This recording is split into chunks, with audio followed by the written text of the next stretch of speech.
Hello students.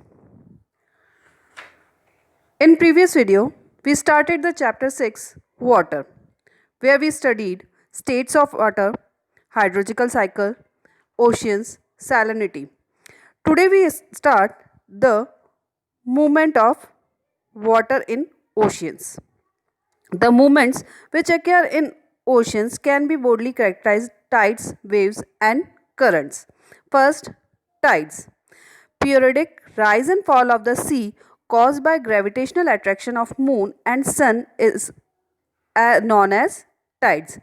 जब समुद्र के पानी के लेवल जो है उसका राइज होना, बढ़ना और वापस से कम होना मून और सन के ग्रेविटेशनल फोर्स के कारण अगर ऐसा होता है तो वो टाइड्स कहलाते हैं।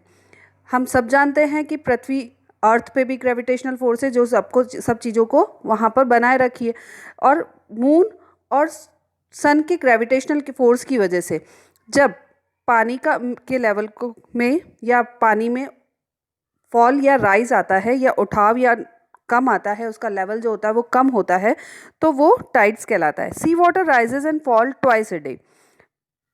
Tides occur at an interval of 12 hours and 25 minutes.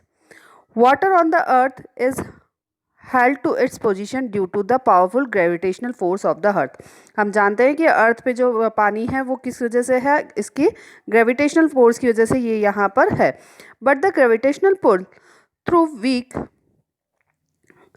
that of the earth lands contract it, which leads to the rise or fall of water. When sea water attain maximum height from the sea surface, जब वो समुद्र तल से बहुत ज़्यादा ऊंचाई पर आ जाता है, उसकी जो हाईएस्ट ऊंचाई होती है उस तक पहुंच जाता है तो वो हाई टाइड कहलाता है। And then when sea water falls to the lowest level is known as low tide. और जब वो लोवेस्ट लेवल पे पहुंच जाता है, सी सरफेस से लोवेस्ट लेवल पे जब वो पहुंच जाता है तो वो क्या कहलाता है? लो टाइड कहलाता है। टाइप्स ऑफ वेव्स लिखा हुआ है, यहाँ पर हम टाइड्स ही पढ़ेंगे। Types of tides. Spring tide. When sun moon earth are in the straight line, spring tide occurs. During this time, the tides are at the maximum height. This occur at the new and full moon. Spring tide जो है वो high tide का ही रूप है जब when sun, moon and earth are in straight line. Look at the जब sun, moon और earth एक ही डायरेक्शन में आते हैं तो वो स्प्रिंग टाइड लेके आते हैं। और this occur at the new and full moon. Neap Tide.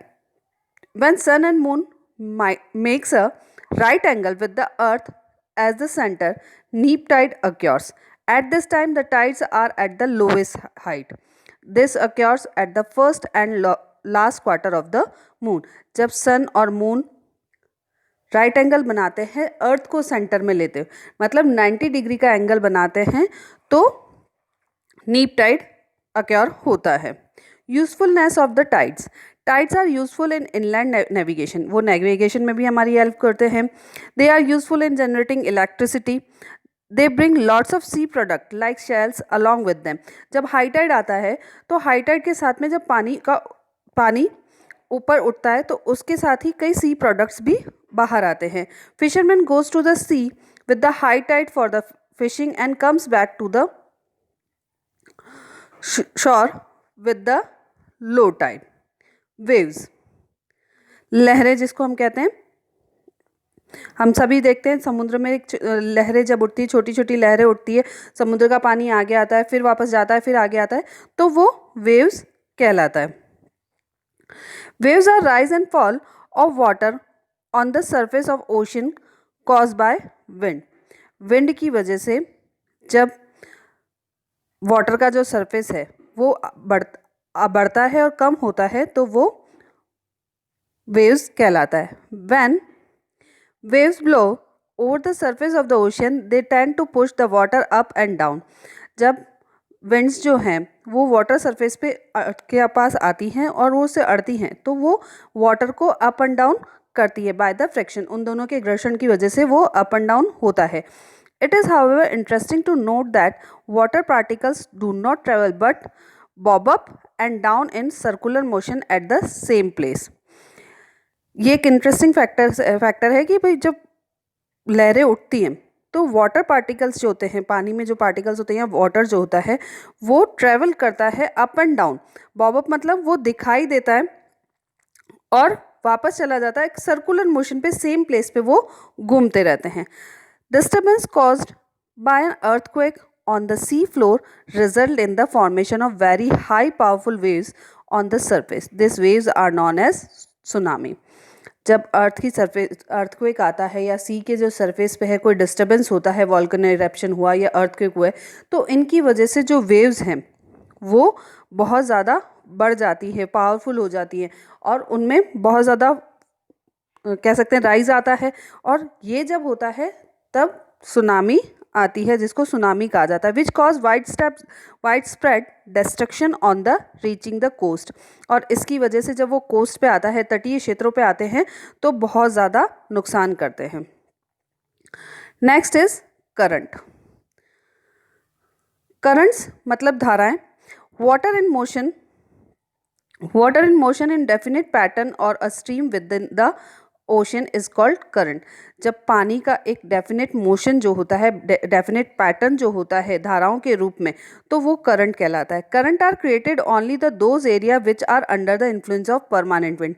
Current वहाँ पर ही आता है या धाराएं वहीं पर बहती है समुद्र की जहाँ पर परमानेंट विंड्स चलती हैं। परमानेंट विंड्स हमने पढ़ा था पहले भी कि जो पूरे साल एक ही दिशा में चलती रहती है। These currents flow in the direction of the winds. Beside winds, factors like rotation of the earth, rain, evaporation, pressure gradient, gravitational force, difference in temperature, salinity also cause current. Wind तो एक कारण है, permanent wind जो है ये कारण है current का या धाराओं का चलने का। इसके अलावा भी बहुत सारे और फैक्टर्स हैं जो कि इसको प्रभावित करते हैं, जैसे कि rotation of the earth, rain, evaporation, pressure gradient. Pressure gradient का मतलब कह सकते हैं हम अनुपात, प्रेशर का अनुपात या उतार चढ़ाव, एयर प्रेशर का या टेम्परेचर का, इनका उतार चढ़ाव जो है। Gravitational pull, difference in the temperature, salinity and also cause current.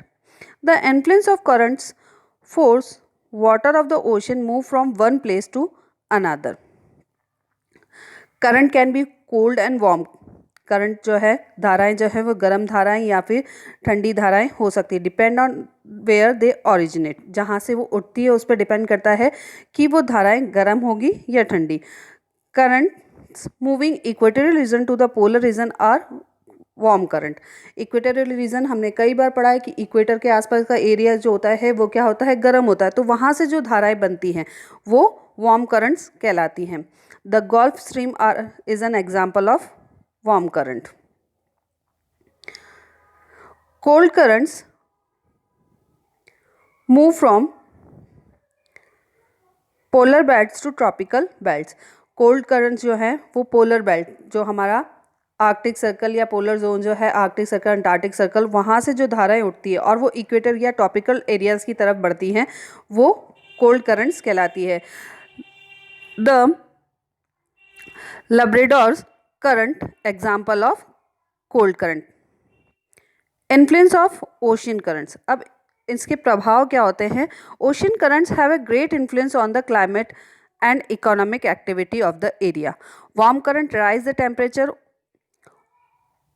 over the land surface while cold current lower the temperature of coastal areas.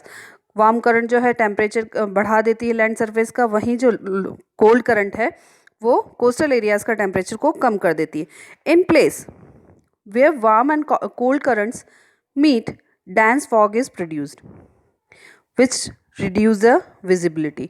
बहुत घना कोहरा वहाँ पर हो जाता है और इसकी वजह से विजिबिलिटी कम हो जाती है। These area also best fishing ground in the world. Planktons which are the excellent source of food for the fishes are found here in abundance. Plankton बहुत कह सकते हैं समुद्र के जो बारीक जीव होते हैं, सूक्ष्म जीव जो होते हैं वो कहलाते हैं, और वो वहाँ पर प्लैंकटन्स इकट्ठे होते हैं जो करंट्स के अपोजिट नहीं चल पाते हैं, तो वो करंट्स की डायरेक्शन में ही चलते हैं, तो वहाँ इसकी वजह से वो फिश फूड जो है वो अवेलेबल हो जाता है। Tsunami. Endogenic movement such as the earthquake and volcanic eruption sometimes causes massive waves. These waves are known as tsunami. जब अर्थ के सरफेस में, अर्थ के अंदर मूवमेंट होते हैं, जैसे कि अर्थक्वेक हुआ, वॉल्केनिक इरप्शन हुआ, तो इसकी वजह से बहुत कभी कभी मैसिव, बहुत बड़ी बड़ी वेव्स भी उठने लगती है, और ये वेव्स ही सुनामी कहलाती हैं। These waves cause massive destruction to the coastal area, और इसकी वजह से बहुत डिस्ट्रक्शन होता है, विनाश होता है कोस्टल एरियाज पे। In deep water, a tsunami can travel and at a speed of 80 km/h. Here the wave length are large, measuring between 100 and 200 km, but the wave height is small. जो इनकी wave की large length होती है वो 100 से 200 kilometre होती है, लेकिन हाइट जो होती है वो कम होती है। However, when the tsunami approaches the coast, the shallow sea bottom reduce the speed and wave length but make the wave rise suddenly up to the heights of about 30 meter above the normal sea level. अब जब वो deep sea में जब इसकी speed जो होती है वो 800 किलोमीटर पर आवर होती है। Here the wavelength are large, वहाँ पर वेव की जो लेंथ होती है वो बहुत बड़ी होती है, between the 100 to 200 kilometre, but wave height is small, लेकिन उसकी हाइट जो होती है वो कम होती है। However when the tsunami approaches the coast, लेकिन जब सुनामी कोस्ट पर आता है, the shallow sea bottom reduce the speed and wavelength, तो उसकी स्पीड और लेंथ तो कम हो जाती है, but make the wave rise suddenly up to the height. मतलब जब वो अंदर की तरफ अंदर ही चलता रहता है, समुद्र के अंदर वो वेव्स बहती है, तो उसकी लंबाई बड़ी होती है, स्पीड भी ज़्यादा होती है, लेकिन जब वो कोस्टल एरियाज़ पे पहुंचती है, कोस्ट तक पहुंचती है, तट तक पहुंचती है, तो उसकी स्पीड कम हो जाती है और उसकी लेंथ भी कम हो जाती है, लेकिन उसकी हाइट जो है वो बहुत ज़्यादा हो जाती है।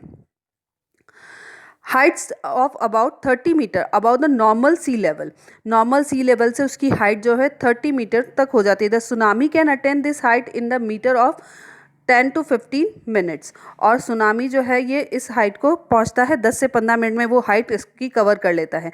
मतलब आप सोच सकते हैं 30 मीटर तक की हाइट है, तो वो बहुत ज़्यादा, अब वो वेव्स हैं तो बहुत ज़्यादा होगी, तो वो आती हैं और जाती हैं, तो इतनी ऊंची ऊंची हाइट्स से जो वेव्स आती हैं वो बहुत ज़्यादा डिस्ट्रक्शन या विनाश लेके आती है। A tsunami is not a single wave but a series of waves, better known as a wave trend. इसको हम वेव ट्रेंड भी कह सकते हैं, सीरीज ऑफ वेव्स भी कहा जा सकता है। The first wave in tsunami make not necessarily be the most destructive, but when waves after waves rush towards the coast and the top of the wave moves faster than the bottom, the whole sea rises dramatically, which much fuss and foam. There is much underwater turbulence, sucking everything under and tossing heavy object around. जब tsunami आता है तो वो जो पहली wave जो होती है वो इतना डिस्ट्रक्शन नहीं लाती, इतना विनाश नहीं लाती, लेकिन वेव आफ्टर वेव जब आती है, एक के बाद एक जो वेव्स हैं वो आती हैं, तो उसकी वजह से बहुत ज़्यादा नुकसान हो जाता है। बहुत ज़्यादा हलचल होती है समुद्र में, बहुत ज़्यादा हलचल होती है, बहुत ज़्यादा कह सकते हैं उनमें आप